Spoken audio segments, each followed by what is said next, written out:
Alors, Mme Tremblay va continuer un peu avec le topo de cette situation-là. Oui, effectivement, au niveau de la situation de la main-d'œuvre, faut quand même, on ne peut pas se faire de cachette non plus. On a fait un peu le topo de qu'est-ce qui s'en vient au cours des prochaines années. Mais avant d'aller vers là, je veux quand même, pour les gens qui sont en place, qui sont peut-être pas nécessairement au niveau du centre de service scolaire, apporter des informations qui sont quand même importantes. Dans le fond, c'est qui sont nos membres. Nos membres, ils proviennent du personnel enseignant. Que ce soit du secteur des jeunes, l'éducation des adultes, la formation professionnelle.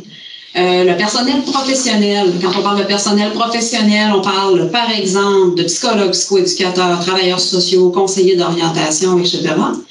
On parle du personnel de soutien. Personnel de soutien, c'est très large. On peut parler de la conciergerie, secrétariat, les services de garde, l'éducation spécialisée et j'en passe.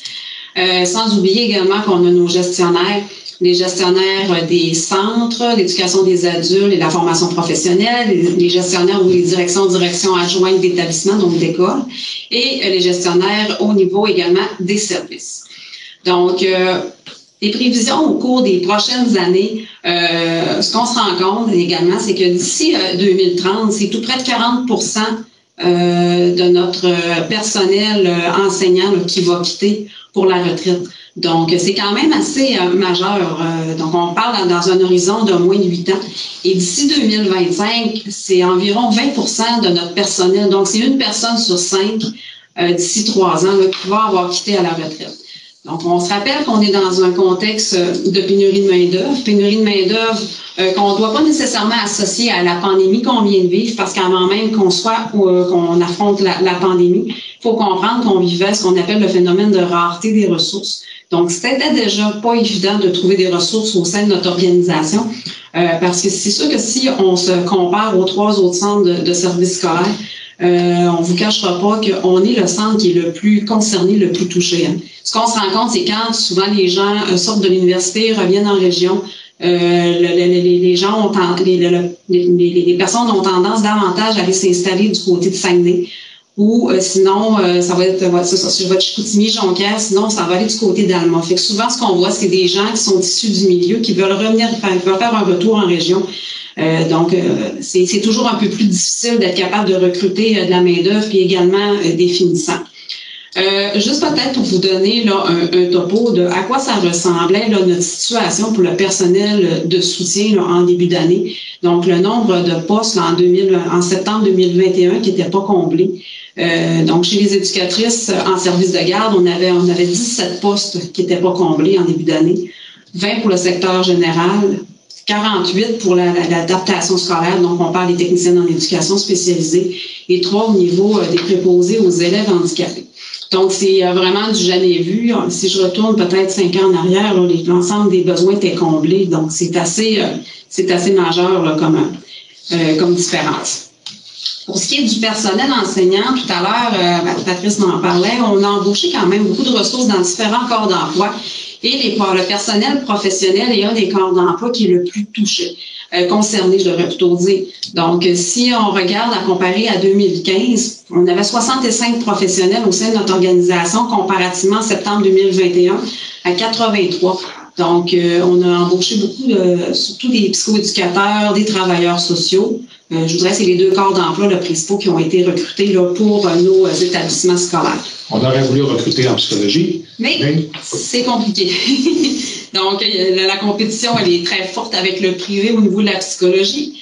Donc, c'est pas seulement chez nous. Je vous dirais que c'est à la grandeur là, du Québec. C'est très compliqué de recruter des psychologues, mais ils sont toujours les bienvenus. S'il y a des gens que vous connaissez qui sont en psychologie qui voudraient intégrer notre organisation.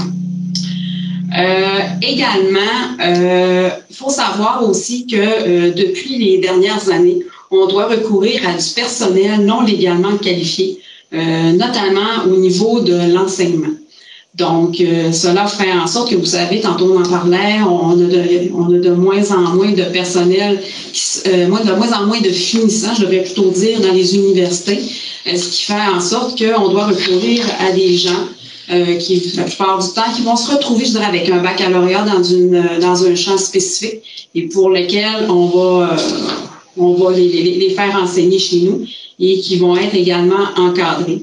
On s'assure quand même qu'il y a un seuil minimal de qualification qui soit requise là, au niveau de nos enseignants.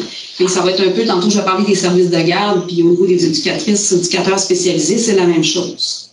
Mais évidemment, si tu permets, Nadia, quand je parlais de non légalement qualifiés, des fois au niveau des parents, ça insécurise un peu aussi. On dit, bon, mais non légalement qualifiés, les gens, comme le disait Nadia, ont quand même une formation souvent de base solide au niveau, entre autres, des fois d'un bac. Mais ça demande aussi, il y a des gens aussi qui se mettent en démarche pour aller chercher leurs attestations, ce qui leur manque un peu pour devenir enseignant. Mais ça demande aussi, c'est très exigeant au niveau du personnel, des conseillers pédagogiques et du personnel de direction, puis des mentors, du personnel qui est en place pour favoriser l'insertion professionnelle de ces gens-là qui doivent donc très rapidement être en mesure d'offrir des services. Alors évidemment, ça augmente aussi la charge de travail d'un peu tout le monde.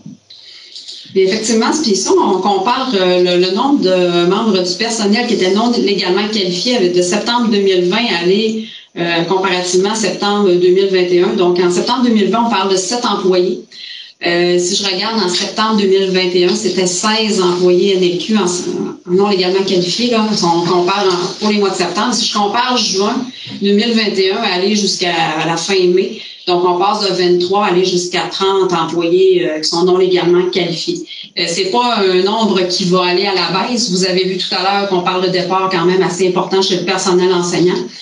Je dirais qu'il y a quelques champs là, au niveau de l'enseignement là, que c'est encore plus que ça sort peut-être un peu plus du lot. Là, je parle entre autres au niveau de l'adaptation scolaire, au niveau des mathématiques et des sciences, et également en anglais.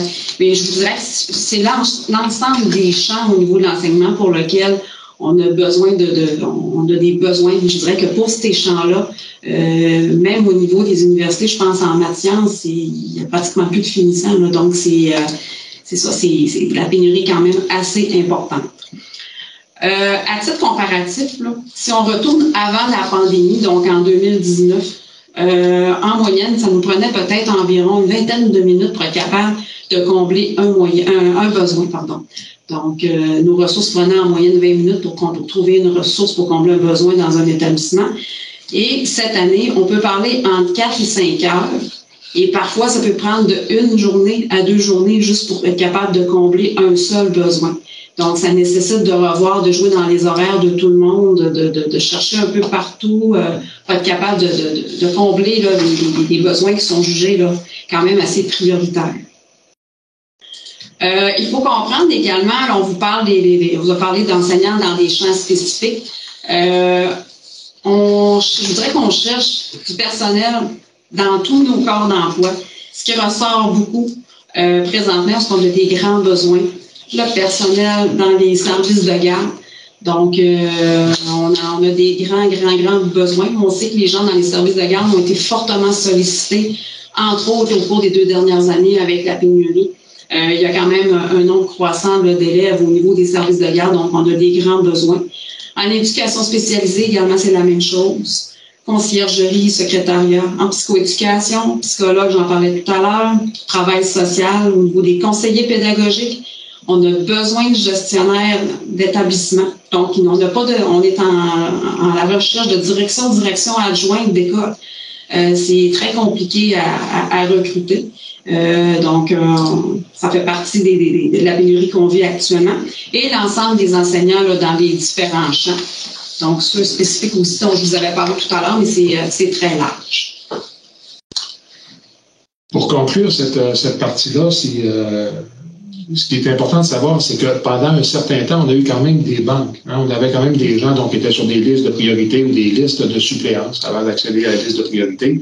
Donc, ça nous a permis, pendant un certain nombre d'années, même si on était en rareté, comme le disait Nadia tout à l'heure, d'arriver à combler, même, vous avez déjà entendu, puis peut-être certains parmi vous vécu, c'est d'attendre des fois 7, 8, 10, 12 ans avant d'avoir en ayant du travail, mais avant d'avoir ce qu'on appelle une permanence ou un emploi là, qui est plus assuré, si on veut.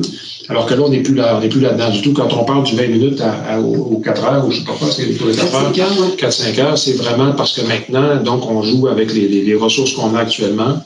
Et ça occasionne aussi, effectivement, Puis on a des membres du personnel dans toutes les catégories d'emploi qui nous aident parce qu'ils acceptent de faire du travail supplémentaire, donc de remplacer les collègues, d'aller aider au service de la garde un peu partout. Alors, c'est la situation qui est celle-là actuellement. Donc, on n'est plus dans le même contexte qu'on était déjà il y a 3 puis 4 ans.